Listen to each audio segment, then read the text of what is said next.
Hello my dear friends. जो third counselling है वो स्टार्ट हो चुकी है। थर्ड राउंड की काउंसलिंग आज से 20 अक्टूबर से। और उसके रिगार्डिंग बहुत सारे क्वेश्चंस होंगे आपके माइंड में कि किन्हें सिक्योरिटी फ़ीस देनी है, 5,000 जो है, 1,000, और क्या रिफंडेबल है। ठीक है, इन सब क्वेश्चंस को हम देखेंगे और वीडियो के एंड तक बने रहना, क्योंकि जो जो पीडीएफ ओपन करेंगे और फिर उनमें से सारी जो जो इम्पोर्टेंट चीज़ें हैं वो आपको पता होनी चाहिए, जो जो वो सभी हम देखेंगे। ठीक है, सो स्टार्ट करते हैं वीडियो को। सबसे पहले आपको क्या करना है, अपना गूगल ओपन करना है, PGIMS रोहतक सर्च करना है, मतलब वेबसाइट ओपन कर लेनी है। कौन सी करोगे, देखो ऐसे नीचे जब आप जाओगे PGIMS ऐसे लिखा होगा, ये जो रेड वाली है ना, डिपार्टमेंट ऑफ मेडिकल एजुकेशन, इस पे आपको क्लिक कर देना है। फिर आपको शो होगा एप्लीकेंट लॉगिन। जब आप यहाँ पे लॉगिन करोगे ना, तो आप थर्ड राउंड में पार्टिसिपेट कर सकते हो। और जो थर्ड राउंड का जो स्केड्यूल है ना, वो इन्होंने डाला हुआ है। ठीक है, और यहाँ पे कुछ इंपॉर्टेंट वो भी लिखे हुए हैं कि अगर BCB BCA हैं तो आपको नॉन क्रीमी लेयर का सर्टिफिकेट होना चाहिए। ये सब चीज़ें आप यहाँ से पढ़ सकते हो। ठीक है, EWS है तो उन्हें इनकम सर्टिफिकेट, ये सब जो है देना पड़ेगा। ठीक है, ये सब चीज़ें यहाँ पे बताई हुई हैं, ये आप देख लेना। ठीक है, ये रीड कर लेना। जो एप्लीकेंट लॉगिन है उस पर जैसे हमने सेकंड और फर्स्ट राउंड में भी मैंने डाली हुई थी वीडियो, वैसे ही आपको लॉगिन करना है और अपने जो कॉलेज हैं वो डालने हैं। ठीक है, फ्रेश कॉलेजेस डालने हैं। ये सब चीज़ें अभी हम देख लेंगे जब हम ओपन करेंगे ना PDF को। जो थर्ड राउंड काउंसलिंग है उसके रिलेटेड नीचे बताया हुआ है कि 20 से आज से मतलब शुरू हुआ है, और 23 तारीख तक 12 बजे से पहले पहले 11:49 तक आप अपनी जो आपको कॉलेज चाहिए वो आप फिल कर सकते हो। ठीक है, ग्रेवरेंसेस आप डाल सकते हो। ठीक है, अगर आपको लगता है कि कोई मतलब गलती है, ऐसा कुछ है, तो आप वो भी कर सकते हो। ठीक है, सब चेंजमेंट आप कर सकते हो। फिर आपको जो है अलॉटमेंट वो आ जाएगी, प्रोविजनल लिस्ट आ जाएगी अलॉटेड स्टूडेंट्स की।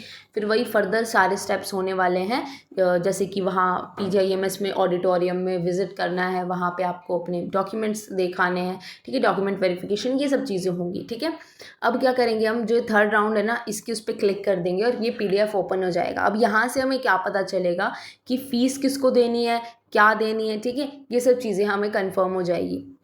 ये जो इन्होंने ये जो PDF है, ये जो है ना, इनमें आप इसको ओपन करोगे ना तो 18/10 यानी इन्होंने 18 को आसपास रात को डाल दी थी, मतलब अप्रोक्स 19 लगा लो।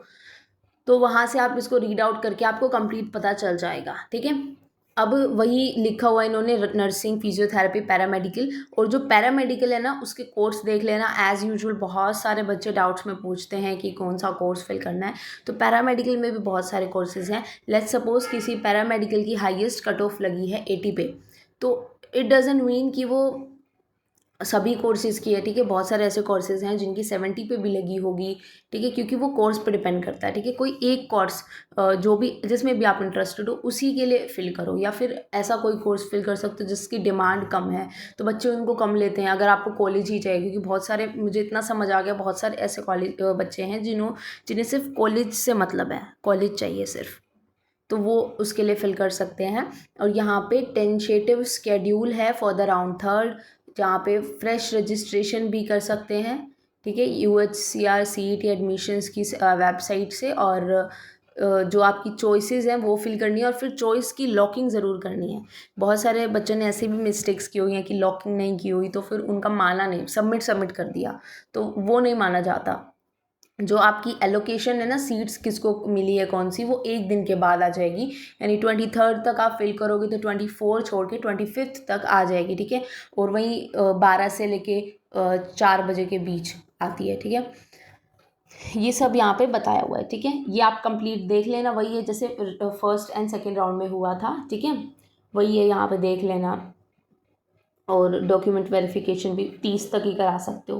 फिर यहाँ कुछ इन्होंने और लिखा हुआ है, यहाँ से हमें पता चलेगा कि फ़ीस किसको देनी है और किसको नहीं देनी है। ठीक है, जो कैंडिडेट्स हैं जिन्होंने ऑलरेडी रजिस्टर कर रखा था अपने आप को, उन्हें दोबारा से रजिस्टर करने की कोई नीड नहीं है। ठीक है, और जो सिक्योरिटी फ़ीस थी ना, 1,000 एंड 5,000, जिन्हें for the private and for government colleges, वो किन्हें किन्हें फिल करनी है वो अभी हम देख लेंगे यहाँ से। जो कैंडिडेट जो have been allotted seats in the round first and round second of the counselling shall have to give their willingness. ठीक है, उन्हें अपग्रेड कराना पड़ेगा जिन्हें भी अलॉट हो गई थी सीट, और जिन्हें भी इच्छा है थर्ड राउंड में पार्ट लेने की, ठीक है। ये तो सिंपल चीज़ें हैं, ठीक है, ये आप देख लोगे। जैसे कि इन्होंने नेक्स्ट लाइन में बोला हुआ है कि the candidates who have joined on the allotted seat in round first, round second shall have to right to already allotted seat and shall be changed only if he gets an upgraded opted seat during round third. भाई जिन्हें भी participate करना है third में, उन्हें अपनी choices preferences दोबारा से फ्रेशली फिल करनी पड़ेंगी, ठीक है। वही सब बातें हैं जो पहले वाले में थी, फीस भी वही है, ठीक है। अब हम देखेंगे कि फीस किन्हें किन्हें भरनी है, ठीक है। तो देखो, सबसे पहला जो इन्होंने बोला है, in case of candidate join on the allotted seat this security amount shall be adjusted in the tuition fee of the first year of course, ठीक है। जब आप एडमिशन लोगे ना, ये सिक्योरिटी फीस जो भी है 5,000 1,000 ये आपके कॉलेज वाले फीस में से कट जाएगी, तो मतलब कहीं लॉस नहीं होने वाला आपका, ठीक है, इसे फिल करने से, ठीक है। और जो 1,000 5,000 ये जो जो भी फिल करना है ना, ये लॉगिन आईडी जब आप करोगे ना, अपनी लॉगिन करोगे तो उसको उसमें ही आपको दिखा देंगे कि आपको पहले पैसे भरने की ज़रूरत है कि नहीं है, ठीक है। जैसे कि जिन्हें अलॉट नहीं हुआ था ना सेकेंड राउंड में कोई भी कॉलेज, या फर्स्ट में भी नहीं हुआ था अलॉट, उन स्टूडेंट्स को पैसे देने की ज़रूरत नहीं है थर्ड राउंड के लिए, ठीक है। उन्हें कोई ज़रूरत नहीं है, तो फिर उनके में शो नहीं करेगा, ठीक है, फिल करके देखोगे जब। तो इन्होंने बोला है कि if candidates are allotted any seats as per their preferences in round third but they don't join on the allotted seat, security amount shall be forfeited and these candidates will not be eligible to participate in the further round, ठीक है। इसका मतलब क्या हो गया कि कोई भी अगर बच्चा है, जिन जिन कैंडिडेट्स ने राउंड 3 में उन्हें अपनी पसंद का, मान लो उन्होंने पार्ट लिया और उन्हें अपनी पसंद की सीट मिल गई है, लेकिन वो उस पर शामिल नहीं हो रहे हैं, ठीक है, मतलब आप उसमें पार्टिसिपेट नहीं कर रहे हो, उसमें अलॉटेड सीट को नहीं ले रहे हो, तो जो भी आपने सिक्योरिटी फ़ीस भरी है वो आपको नहीं दी जाएगी, वो अपने पास ले रख लेंगे और आप नेक्स्ट राउंड में पार्ट नहीं कर पाओगे, ठीक है। जो जो भी कैंडिडेट्स राउंड सेकेंड और राउंड थर्ड के बाद भी सीट उन्हें नहीं मिल पाई है, उनको जो है उनकी सिक्योरिटी फ़ीस वापस कर दी जाएगी आफ्टर द काउंसलिंग। जिन भी बच्चों को सेकेंड राउंड में सीट अलॉट हो गई थी वो थर्ड में पार्ट ले सकते हैं, ठीक है। और जो भी राउंड सेकेंड में जिन्होंने भी सिक्योरिटी फ़ीस दे दी थी और उनको अलॉट नहीं हुआ था कॉलेज, वो अब थर्ड राउंड में फ़ीस नहीं देंगे, ठीक है।